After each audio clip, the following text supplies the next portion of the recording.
When I was 18, I wanted to become a Christian counselor to show everyone that Jesus was the answer to their problems. So naturally, I came to Austin College. Not because it was rife with heathens, though it was, but because, as certain as I was in my beliefs, there was also part of me that was curious, that wanted to travel abroad to encounter a world different than my own. The catch was, I thought I wanted to encounter difference to change it. Of course, I was changed instead, leading me on my current path as Director of Consensus Council and building consensus across differences. But more on that in a moment. In college, a few things happened. I took a religious autobiographies class and read about the lives of people deeply rooted in their faiths. I learned Buddha and Krishna said things similar to Jesus centuries earlier. I began to doubt. I changed my major from psychology to religion. I tagged along with Church Hoppers, a group organized by Chaplain Henry Bucher, to an Eastern Orthodox congregation in Dallas where men and women worship separately. I traveled to India to study Hinduism over a Jan term, where we visited temples strung with marigolds and watched ritual cremation on the banks of the Ganges. Finally, I spent a semester abroad in the United Kingdom, where the Anglican campus chapel also made space for Quaker meetings and for Muslims praying 5 times a day. My world was blown open through these experiences and the people I met, but I felt no call to convert to another religion. Instead, I became more deeply rooted in my own tradition, in redefining my tradition, and the egalitarian values I wanted to embody and share. I was particularly struck by the Quakers. Known as the Society of Friends, the Quakers sit in silence in a circle until moved to speak.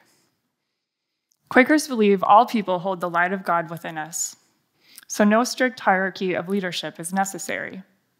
To make decisions, they gather in a group and believe that together, the group can discern a truth that exceeds the understanding of one individual. In other words, by seeking a group's collective wisdom, the solution can be greater than the sum of its parts, better than any one of us would have reached on our own. They don't use majority rule, which excludes some people while empowering others. They make decisions by consensus. I witnessed this process but was baffled. Could this really work? Now, I was raised a strict Presbyterian, baptized in Robert's Rules of Order. As preschoolers, we made playground decisions by committee. I endearingly thought of my grandmother as Madam Moderator. We like to say that the American government is modeled on the Presbyterian Church. It turns out parliamentary procedure was originally devised to make meetings more fair and inclusive, but as it plays out within our systems of power, these traditions, including majority voting, often serve to uphold the status quo. Majority rule, by definition, excludes the minority. Not to mention that many people, like the indigenous communities I've gotten to know in North Dakota, are not raised steeped in parliamentary procedure like I was, presenting a barrier to civic participation. Loath as I am to say it, I started to think that maybe the Presbyterian way wasn't the only or even the best way to do things. Through my religious studies and my later interfaith work, I stumbled on another way of thinking, a process that's been around for centuries, a more inclusive, creative way. Consensus. Now, what is consensus? This word gets thrown around a lot nowadays, in headlines about climate change or the G7, but having a group reach any type of decision or compromise does not mean they reached consensus. Most simply, consensus is a general agreement. Consensus is derived from the Latin consentire, to agree, to feel together. Consensus is not the same as a unanimous vote. It is definitely not majority rule. It's an alternative to majority rule. To put this in perspective, let me pause for a moment and discuss different types of decision-making. Majority rule is what we're most familiar with. Yes, no, abstain. Vote something up or down if you have a vote in the first place. Whatever gets the most votes wins, period. I want you to imagine a silly example. Decades ago, our town planted a bunch of banana trees. Now, there are too many bananas. What are we going to do with all the bananas? At a town commission meeting, one commissioner proposes a law requiring every citizen to eat 20 bananas. Another thinks we should compost the bananas, but the town's compost pile is almost full. A third suggests removing all the banana trees entirely, but that's deemed too expensive. There is discussion and then a vote. The majority votes in favor of eating the bananas. What about people who are allergic to bananas, who just don't like bananas? They lose. Though this law is not set in stone, it would be a long process to change it, and meanwhile, people allergic and averse to bananas suffer. Compromise is an alternative that might seem to satisfy more people, an agreement where each side makes concessions. But often, compromise whittles away at different solutions, weakening both, landing somewhere in the middle. Now our town commission is split on what to do.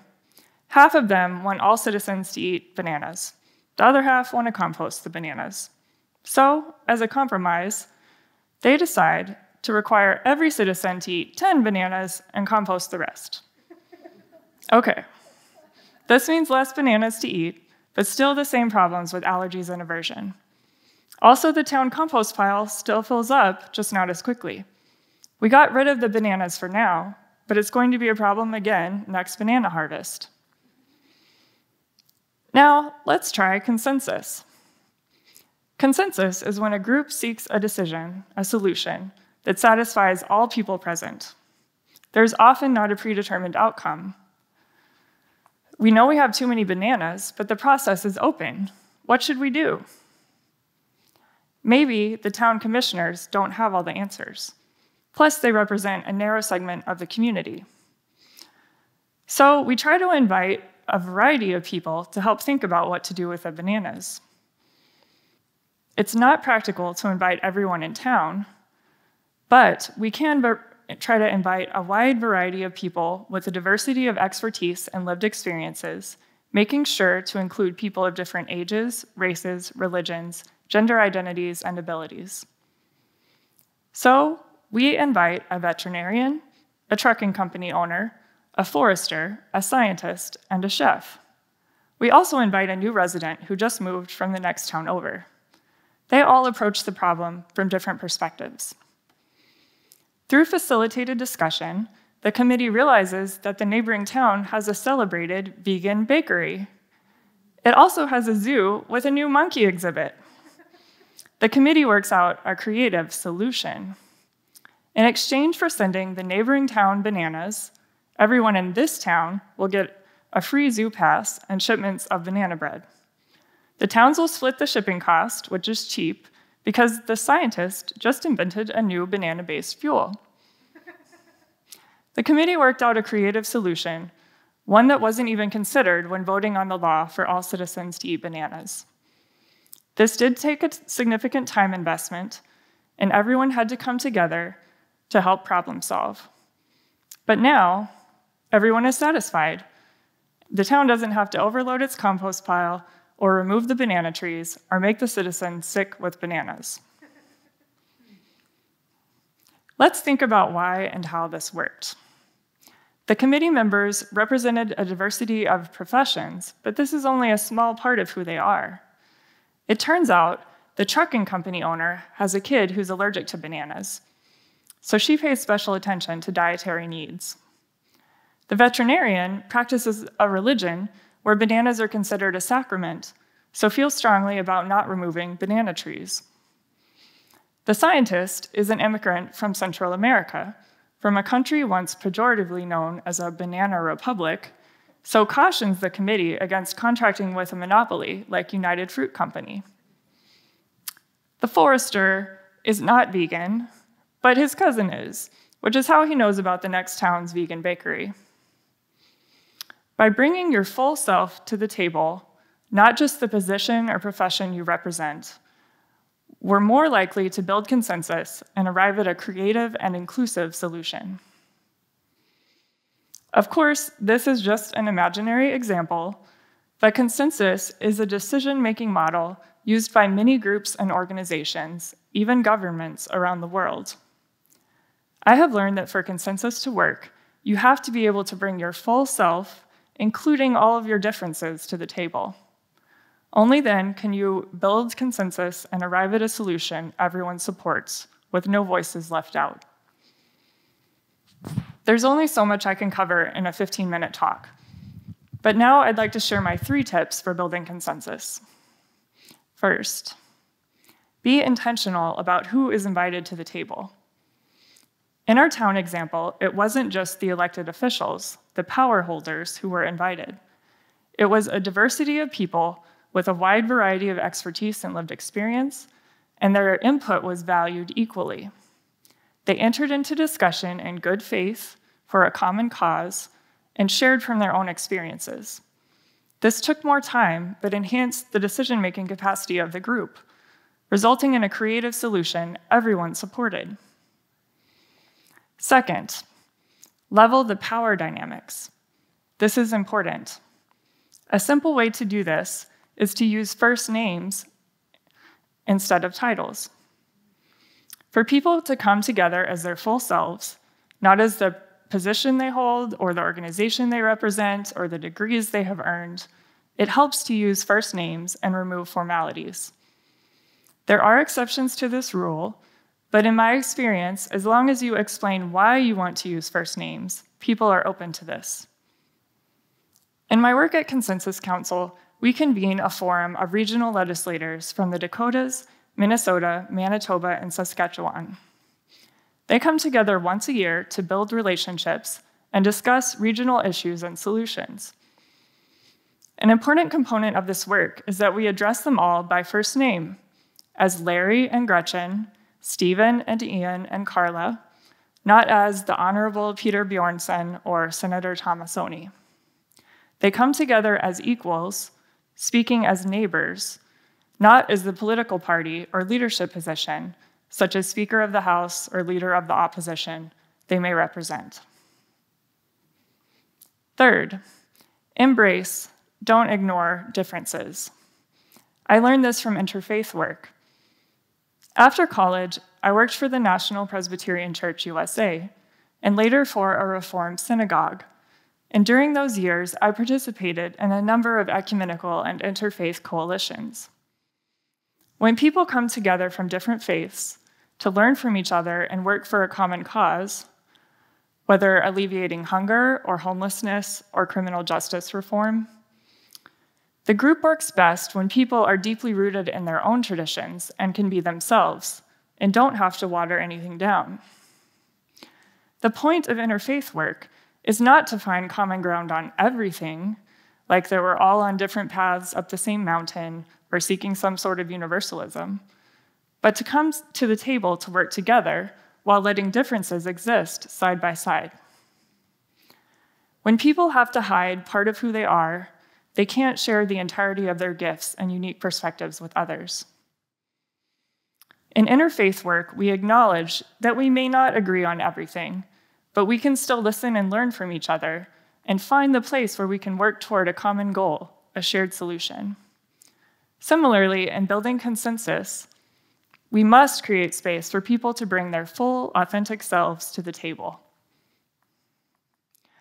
I've thrown a lot at you, but when you leave here today, I want you to keep asking yourself one question. Wherever you gather in community, ask whether it might be possible to build consensus instead of taking quick votes where one side wins and the other loses.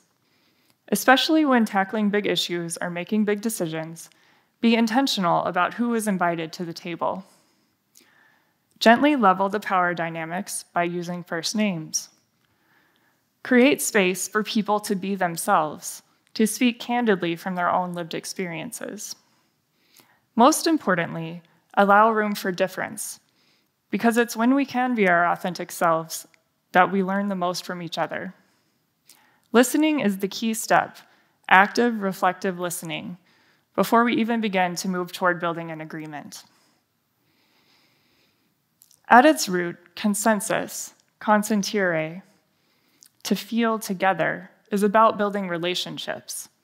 It's through listening, inviting diverse perspectives and backgrounds, and sharing from our own experiences that we take the time to get to know each other and build stronger communities, finding solutions greater than the sum of their parts. Now I invite you to try it together. Thank you.